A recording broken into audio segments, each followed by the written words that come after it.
ये सवाल है चौथा, के किस मान के लिए रैखिक समीकरण के युग्म अपरिमित रूप से अनेक हल होंगे। के एक्स प्लस 3y बराबर के माइनस 3 और 12x प्लस के वाई बराबर के की वैल्यू हमें ज्ञात करना है, जिसके लिए अपरिमित रूप से अनेक हल हैं। तो अनेक हल के लिए हमने बताया है कि a1 बटे a2 बराबर b1 बटे b2 बराबर c1 बटे c2। ये तीनों बराबर होंगे, अनेक हल होंगे। कोई हल नहीं होगा तो ये c1 बटे c2 नॉट बराबर। एक अद्वितीय हल है, यानी एक हल है, अद्वितीय हल है, तो ये बराबर नहीं होगा। तो ये है अनेक हल है, तो इसका मतलब ये तीनों समीकरण संतुष्ट करेगा। तो यहां से रखिए कि बटे 12, यानी पहले में x का गुणांक ले लिए k बटे 12, फिर y का गुणांक लिए 3 बटे k बराबर, फिर लिए हम कांस्टेंट वाला टर्म्स लिए k माइनस 3 बटे k। ये देखिए हुआ। तो दो को ले लें पहले हम इसको और इसको ले लें। चलिए, तो k बटे 12 बराबर 3 बटे k, यहां से पक्षांतर कर दें, k स्क्वायर हो जाएगा और ये उधर चल जाएगा, 12 3 36 हो जाएगा। तो k बराबर होगा प्लस माइनस 6। k का मान हमारा निकल के आ गया प्लस माइनस 6। जब स्क्वायर रहता है तो प्लस भी होता है माइनस भी होता है। अब इसको ले लें, इन दोनों को ले लें, दो को लेके देखें, इसको तो संतुष्ट कर दिया, k का मान आ गया। अब इसको लेके देखें, यानी 3 बटे k बराबर k माइनस 3 बटे k। पक्षांतर करें, 3k बराबर वहां से k स्क्वायर माइनस 3k, इसका गुणा करिए इधर, k स्क्वायर माइनस 3k इधर लिया है, 6k या उधर कर दें, 0 बराबर k स्क्वायर माइनस 3 उधर चल गया 3k, पक्षांतर करेंगे 3k, यानी k स्क्वायर माइनस 6k। तो यहां पर 0 बराबर k कॉमन ले लिए, तो k माइनस 6 ये आ गया, यानी दोनों का गुणनफल 0 है। यानी पहला k बराबर 0 होगा और दूसरा k माइनस 6 बराबर 0 होगा, यानी k बराबर 6 होगा। नहीं हुआ क्या? अरे भाई, दो संख्याओं का गुणा करेंगे 0 होगा, तो या तो पहला 0 होगा या तो दूसरा ही ना होगा। दो संख्याओं का गुणा करेंगे वो 0 हो रहा है, इसका मतलब या तो पहला 0 होगा या तो दूसरा 0 होगा। तो इन दोनों का गुणा कर रहे हैं तो 0 हो रहा है, इसका मतलब पहला 0 होगा या तो दूसरा 0। पहला 0 होगा तो k बराबर 0 और दूसरा 0 होता है k बराबर 6। तो पहला तो कभी नहीं हो सकता, क्यों? क्योंकि k का मान यहां से k बराबर या तो प्लस 6 हो सकता है या तो k बराबर माइनस 6 हो सकता है। k का मान 0 तो कभी नहीं हो सकता। ये 6 इसमें भी मैच कर रहा है, इसमें भी मैच कर रहा है, यानी इन दोनों से हमें ये पता चला कि k का मान प्लस 6 होगा। ये वाला नहीं होगा। क्यों नहीं होगा? क्योंकि k का मान ये समीकरण और इस समीकरण में यहां से k का मान 2 ठो निकला। यहां से k का मान निकला है 0 निकला है और 6 निकला है, और यहां से k का मान निकला है प्लस 6 और माइनस 6। तो कॉमन कौन है? यानी इन दोनों से ये पता चला कि k का मान क्या है, 6।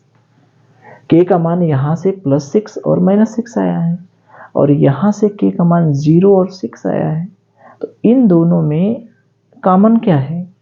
कौन सा k का मान संतुष्ट करेगा? इसको भी संतुष्ट करना चाहिए, इसको, तो k का मान क्या हो गया? 6। ठीक है, चलिए तो देखिए यही हमारा आंसर हो गया। ठीक है, जब इसको और इसको लेकर हमने हल किया तो k का मान आया ±6। ठीक है, इसको लेकर हल किए तो k का मान आया 0 और 6। तो यहां से क्या पता चला कि k का मान +6 हो सकता है और -6 हो सकता है। यहां से पता चला कि k का मान 0 हो सकता है और 6 हो सकता है। तो कौन सा k का मान होगा? k का मान वही होगा जो दोनों को संतुष्ट करे, यानी अतः k बराबर क्या होगा? +6। ठीक है, तो इस तरह से हम अपरिमित रूप से अनेक हल हैं, तीनों हैं तो दो दो को लेकर के हल करते हैं। यहां से अपरिमित रूप से अनेक हल के लिए a1/a2, b1/b2 और c1/c2। ठीक है, तो a1 का मतलब x का गुणांक, a2 का मतलब दूसरे के समीकरण में x का गुणांक, x के गुणांक का अनुपात ले लिए, फिर 3/k y के गुणांक का अनुपात ले लिया, फिर कांस्टेंट वाला ले लिया। तो पहले दूसरे को लेकर हल किए तो k² बराबर 36, तो k बराबर +-6। इसको किए तो k 3k उधर 6k, तो कॉमन लेके किए तो k का मान 0 आया और 6 आया। तो इन दोनों k के मानों को संतुष्ट करना चाहिए, तो k का मान 6 ऐसा है जो ये भी संतुष्ट करता है, ये भी, तो यानी k का मान क्या होगा? +6। ठीक है, चलिए देखिए एक सवाल है, k के किस मान के लिए युगपत समीकरण 3x + y बराबर 1 तथा 2k - 1x plus k - 1y बराबर 2k + 1 का कोई हल नहीं? यहां पर कोई हल नहीं है, तो कोई हल नहीं है इसका क्या मतलब हुआ? कोई हल नहीं है, अभी हमने देखा कि कोई हल नहीं है तो x के गुणांक का अनुपात बराबर होगा y के गुणांक का बराबर होगा, लेकिन ये जो कांस्टेंट वाला टर्म्स है ये कभी भी बराबर नहीं होगा। तो रखें, अब देखिए थोड़ा सा यही x का गुणांक अदला बदली करेगा और क्या करेगा, इसमें x का गुणांक बदल देगा, y का गुणांक बदल देगा, कांस्टेंट बदल देगा, यही करेगा। तो यहां से 3/2k - 1 बराबर यहां से 1/k - 1 बराबर यहां से 1/2k + 1। अब हमें k की वैल्यू निकालनी है, तो k की वैल्यू निकालनी है तो पहले इन एक दो दो को लेके हल करिए।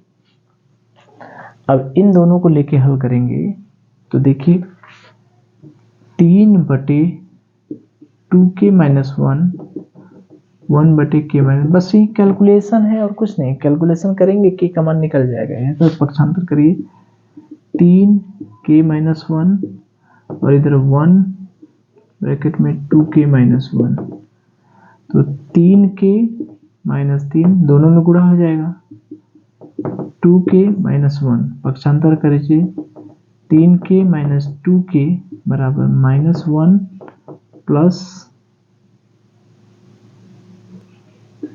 3, ये हुआ ना, 2k - 1, 3/2k - 1 k - 1, तो 3k। ठीक है, चलिए तो ये देखिए अब इधर से k बराबर ये क्या हो गया 2,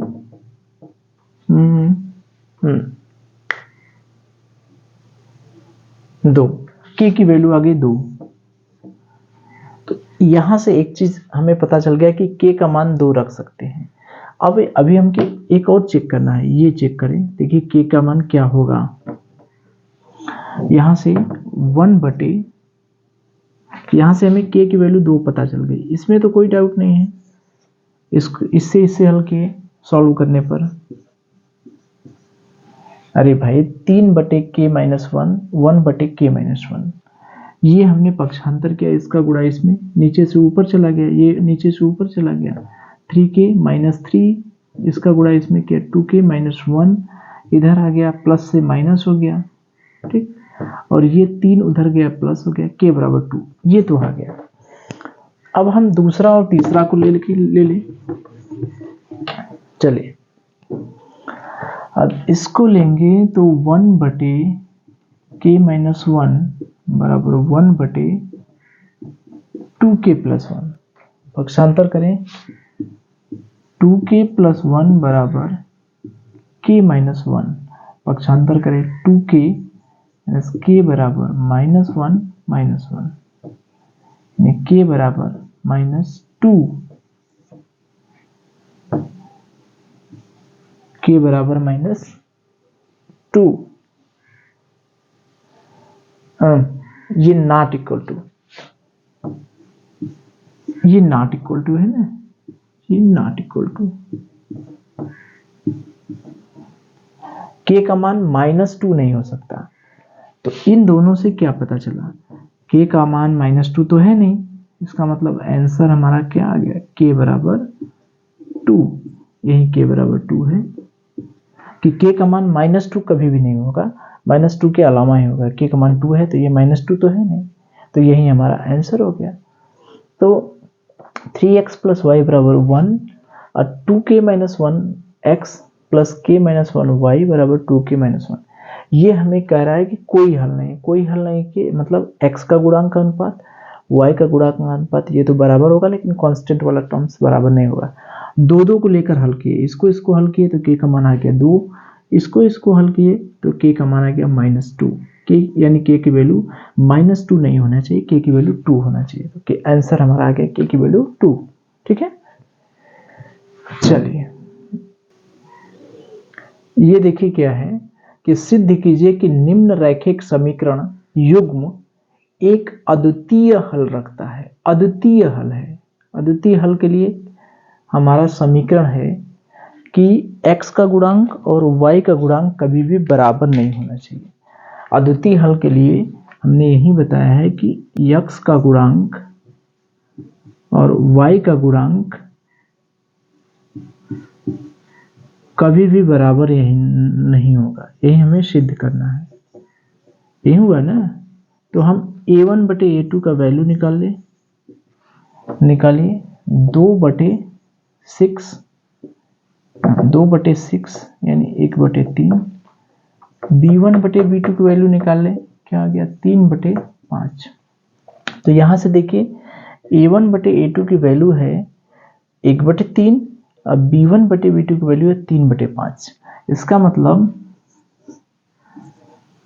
a1 1 बटे 3 कभी भी 3 बटे 5 के बराबर नहीं होगा, यानी a1 बटे a2 is not equal to b1 बटे b2, यानी x का गुणांक का अनुपात और y के गुणांक का अनुपात ये दोनों बराबर नहीं है।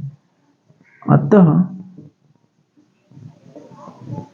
समीकरण